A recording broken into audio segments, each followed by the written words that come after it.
Masterizer. Sanibona igama le-series yethu yango-2026 i-His and Hers. Siyiqala maphakathi nehlathi ebusuku phezu kwemoto kulelo wesifazane olimele obonakala ngathi uyashona. I-series yethu sisishiftela kwintatheli igama layo u-Anna. U-Anna wayebuyela endlini yakhe ngokushesha ebonakala ngathi uthukile. Lokho kwethuka u-Anna wazama ukwehlisa ngokukhipha utshwala efrijini aphuze. U-Anna wanothisa ukuthi iy'nsini zakhe seyivuvukele ngenxa yezinyo lakhe limphethe. Esatatazela kanjalo u-Anna waqala lapho waklina endlini yakhe. Waqoqa zonke izinto ayingasayidingi wayifaka kuplastic kadodo wahamba wayilahla.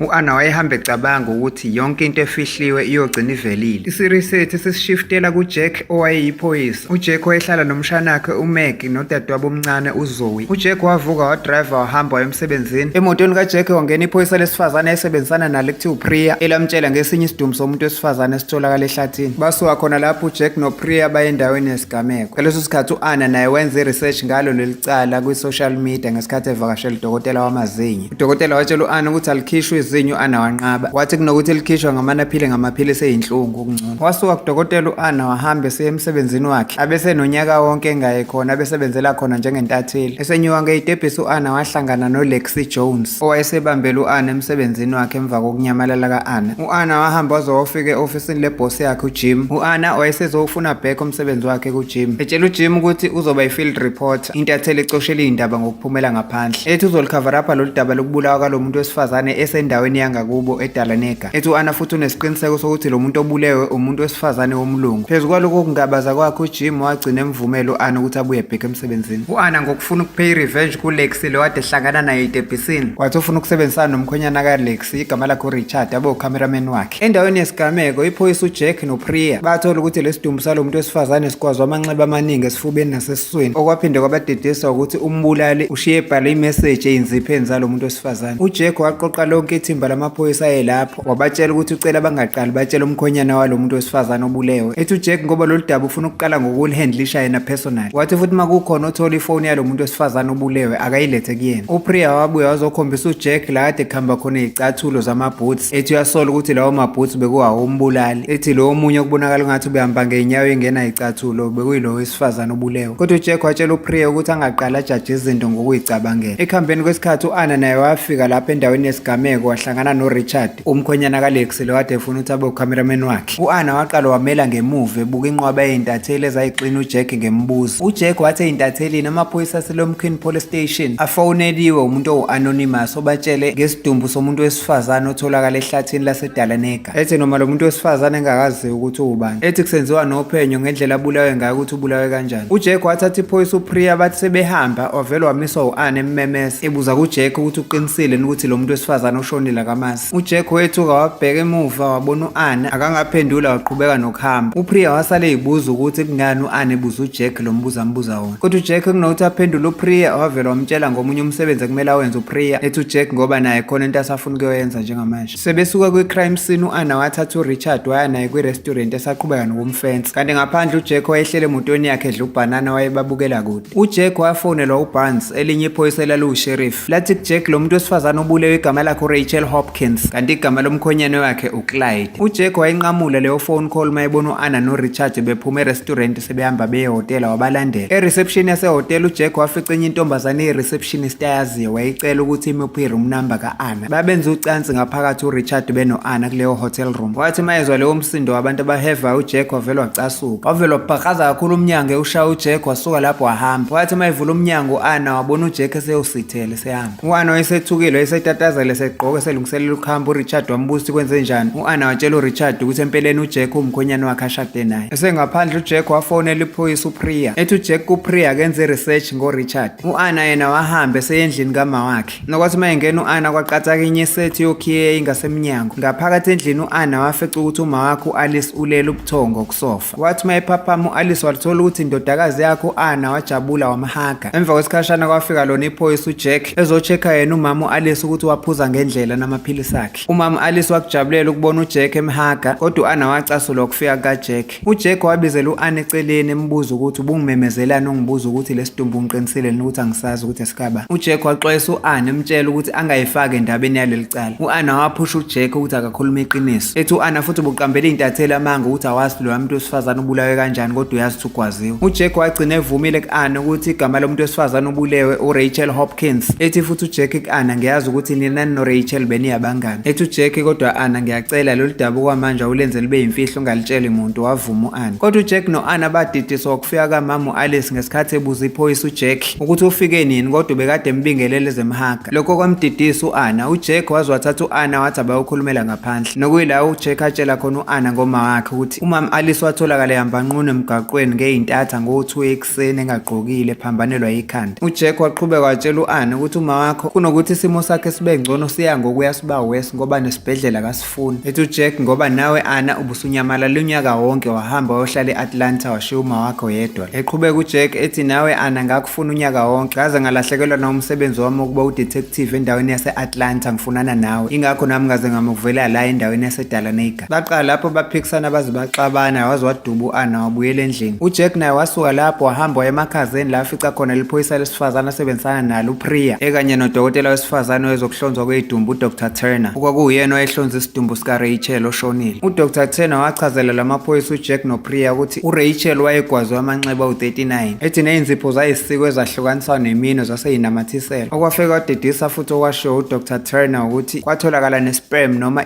imbewu yomuntu wesilisa, lokho kwakufakazela ukuthi umbulali umdlwenguleli uRachel. uDr Turner wathi kudingeka wonke ama-DNA samples abantu abebekhona endaweni yesigameko kwi-crime scene including nawo amaphoyisa la uJack noPriya. uJack watshela udokotela ukuthi ngeke akwazi okwamanje ukuprovide i-DNA yakhe. wathatha uPriya wahamba bashiya udokotela. u-Anna wayesesha kwelinye ibhokisi izinto zakhe zakudala ayey'gcine lapho ayey'sebenzisa esakhula eseyi-teenager. phakathi wathola ama-video cassette amadala ne-video camera. kwenye ama-recordings wabona ividiyo yakhe yakudala enza i-birthday ihlanganisa 16 years u-Anna enabangani bakhe okwakuwu-Helen, uRachel loshonile, uZoe udadewabo wephoyisa uJack esimbone ekuqaleni kanye noCatherine. kuleyo video kuphinde kuvela u-Anna nabangani bakhe sebehamba beye ehlathini. kwavela lokhu u-Anna wayicisha leyo video camera wayeka ukuyibuka saze ngani. ngesikhathi esaqhubeka nokubheka lapha ebhokisini wafica intambi ababeyigqoka bonke nabangani bakhe engalweni ababeyibiza nge-friendship bracelet. emakhazeni uDr Turner waphinde wakhipha intambi efanayo futhi, yona leyo friendship bracelet ngaphakathi komlomo wesidumbu sikaRachel. amaphoyisa amabili uPriya noJack bafika emzini kaClyde. uClyde umkhonyana kaRachel lo otholakala ebulewe, owadidisa amaphoyisa ukuthi uClyde ubengakaripoti mayelana nokunyamalala kankosikazi wakhe uRachel. banokho endlini bengaphendulwa umuntu, kodwa siyathola ukuthi phezulu upstairs ukhona owayebabuka ngewindi bephansi. amaphoyisa uJack noPriya babuyela emotweni bahamba bathi bazobuya kusasa. later uJack wabuyela ekhaya wafica udadewabo uZoe ebukela iy'ndaba ngesikhathi uLexi evela ku-TV ereporta mayelana nokubulawa kaRachel. okwethusa uJack ukuthi u-Anna wayelive njenge-field presenter ekuqinisekisa ukuthi leso sidumbu esikaRachel Hopkins, phezu kokuthi u-Anna wayethembisile kuJack ukuthi lolo daba uzolwenza lube yimfihlo. uJack wethuka wacasuka kakhulu ukubona lokho, kanti ngaleso sikhathi u-Anna ebukeke ekhululekile ukudiliva lolu daba. mase sibuyele emuva ukuthi kwenzakalani, u-Anna wayemile ehlathini lapho ebukela uRachel lo oshonile benoJack iphoyisa behave sex emotweni. lokho babekwenzela emotweni kaJack, kanti endaweni engekho kude kwakupake imoto yakhe uRachel lo oshonile, and siyathola ukuthi u-Anna wayemile lapho ebabuka bengamboni. mase sibuyele esikhathini samanje sibona uJack egijimisa imoto yakhe ecasukile emva kokuthi ebone u-Anna ku-TV ekhuluma ngalesidumbu athe uJack akasazi ukuthi u-Anna uthe uRachel Hopkins. ngaleso sikhathi u-Anna wayescrolla ku-Facebook kaRachel ebuka nama-profile kaHelen benoZoe udadewabo wephoyisa uJack. u-Anna wayezwa imoto kaJack ibhreka kabuhlungu ngaphandle, wafika lapho uJack wabhaqaza umnyango ecasukile wangena ngaphakathi waguluka udele ethethisa u-Anna. baxabana lapho bephikisana ngesikhathi uJack ethethisa u-Anna emtshela ukuthi bengikutshelile ukuthi ungazifaki kulolu daba lokushona kukaRachel. ethi uJack kusasa ngizobe ngiquestiona uClyde Hopkins umkhonyana kaRachel, ngicela ungayifaki. ngakusasa uDr Turner wakhombisa amaphoyisa uPriya benoJack intambo ye-friendship bracelet ayithole emlomeni kaRachel. uJack wabatshela ukuthi uyayazi intambo kanje ngoba nodadewabo uZoe uyigqokile engalweni. waphinda futhi uDr Turner wafuna ama-DNA samples kubona bobabili. waphinde wanqaba futhi uJack ngesikhathi esethatha uPriya ethi abaphindele ukuyobheka uClyde ukuthi abazokumthola nomkhonyana kaRachel. amaphoyisa ahamba amfica uClyde emzini wakhe ngesikhathi uClyde ebatshela ukuthi wayazi ukuthi unkosikazi wakhe uhambile uyo-heavy sex nomunye umuntu wesilisa ehlathini. ethi uClyde mina njengomuntu wesilisa osephathwe kakhulu isifo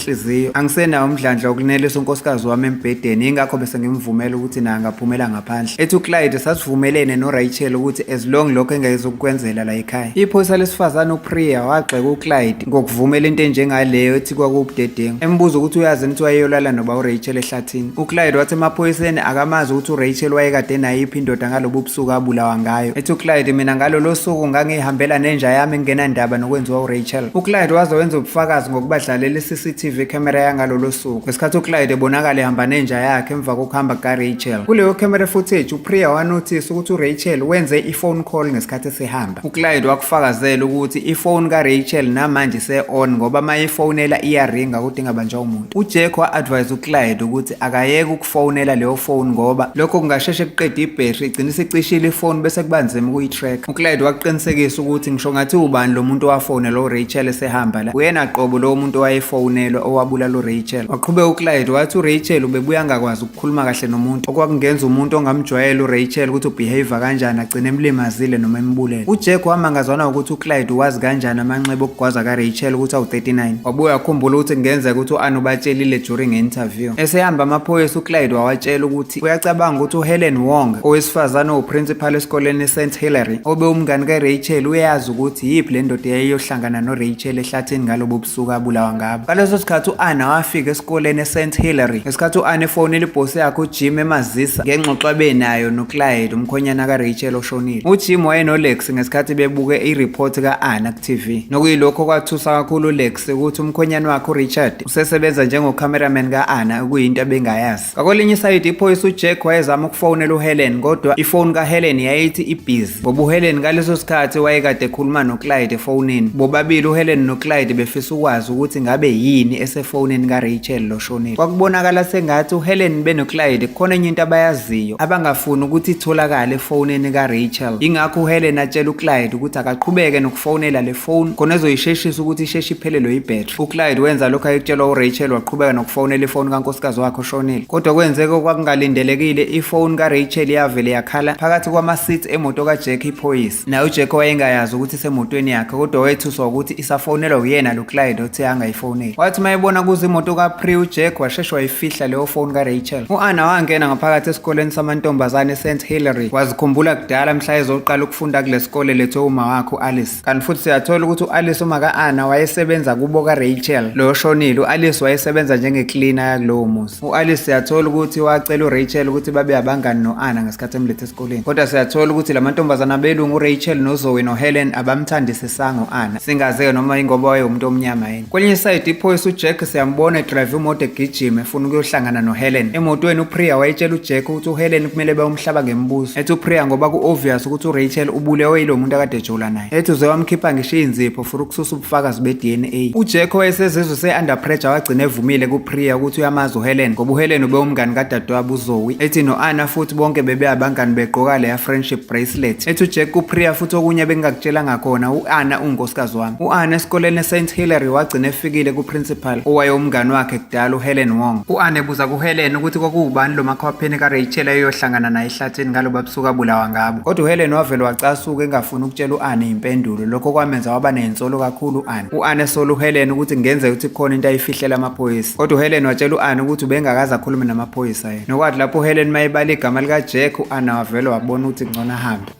Why is that? You tell me. No. Let's ask Jack. uHelen wazosabisa u-Anna wayesembona ehamba emtshela ukuthi ubhasobho ukuthi leya mfihlo yaseminyakeni ewu-20 eyadlula ingagcina ivelile makuqhubeka lolu phenyo. u-Anna watshela uHelen ukuthi uRachel owayazi leyo mfihlo useshonile. Bakwethu enye into engibuye ngiyibuke kuma-series akanje inokuthi uma isanda kuqala ibuye ikudidise ngama-character. Ake ngikunika i-clue. La sino-Anna oyintatheli kuyena besikhuluma ngaye esingamazi-ke noma uyena nowabulala umngani wakhe uRachel ngoba futhi singatholanga ukuthi yini leya mnyamalalisa unyaka wonke. Kodwa u-Anna ubeshade naleli phoyisa ekuthiwa uJack okuyilona eli-investigator lolu daba lokushona kaRachel. Naye kuJack njengoba sike sabona ukuthi uke wenza ucansi naye lo muntu oseshonile ekuthiwa uRachel esithola ukuthi u-Anna wayebabuka besemotweni bengamboni. Asazi-ke futhi noma naye uJack uyena nombulali wabulala uRachel. Bese siba nale character yethu-ke singayakaze siyibone iphila noma iphefumula. uRachel engicabanga ukuthi iseries kumayelana nodaba lokubulawa kwakhe angazi kodwa sisazoqhubeka naye. Bese kuthi lo sisi igama lakhe uLexi noma singathi uLexi Jones lo kade ebambela u-Anna ngoba ade engekho emsebenzini. u-Anna siyasola engathi unegrudge futhi naye uLex lo. Noma singayazi ukuthi yini le revenge kade ethi uzoyipheya kuLex. Ngokuqala adoba umkhonyana kaLex ukuthi abe cameraman wakhe kanti uzo-end up eselele naye ehotel. Lo umkhonyana kaLex ekuRichard. uRichard uyena ke lo besembona esewucameraman ka-Anna. Esisolo sengathi u-Anna uphezu kwey'ngqondo zokuhlukumeza uLex ngenxa yokuthi asebenzisana nomkhonyana wakhe uRichard. Lo sisi weNdiya ke igama lakhe uPriya. Uyiphoyisa lesifazane elisebenzisana noJack kuleli cala lokushona kaRachel. uZoe udadewabo wephoyisa uJack kanti futhi uZoe uke waba umngani no-Anna obengathi besafunda bebeyigroup nje lamantombazane. Lo uClyde naye singamazi noma uyena nobulela unkosikazi wakhe uRachel obethi wamvumela ukuthi ahambe ojola ngaphandle. Asazi kahle hle ukuthi uba nobulala uRachel kodwa lo umkhonyana kaRachel uClyde. Lo iChina ke nalo ebelise egroupini yabangani balamantombazane besafunda usewuprincipal manje esikoleni ababefunda kusona bonke. Igama lakho Helen Wong ekubonakala ngathi naye ubezazi imfihlo zikamufi uRachel lo shonile. That's why umkhonyana kaRachel uClyde ezewatshela amaphoyisa ukuthi awabuze kuyena lo Helen Wong. Bonke labo sisabayintatheli basebenzela le ndoda ekuthiwa uJim okuyena kuJim umphathi wale ndawo yokusakaza. Lo Alice umama kaAnna oyiphanjanelwe yikhanda. Lo udokotela wezokuhlonzwa kwedumbu uDr Turner. Lo mshana igama lakhe uMaggie umshana wephoyisa uJack uzalwa udadewabo kaJack uZoe. Leli phoyisa kuMr Barnes iphoyisa elusheriff elike lafonela uJack limazisa ngesidumbu lesi ekuthiwe asaze ukuthi esikabani elizela tshela uJack ukuthi isidumbu esikaRachel Hopkins yabe kuyileyo nje iklubu afethu. Ake silindele upart 2 ozolandela. Thank you for watching Storiza TV and please don't forget to like, subscribe and hit the notification bell for more videos like this.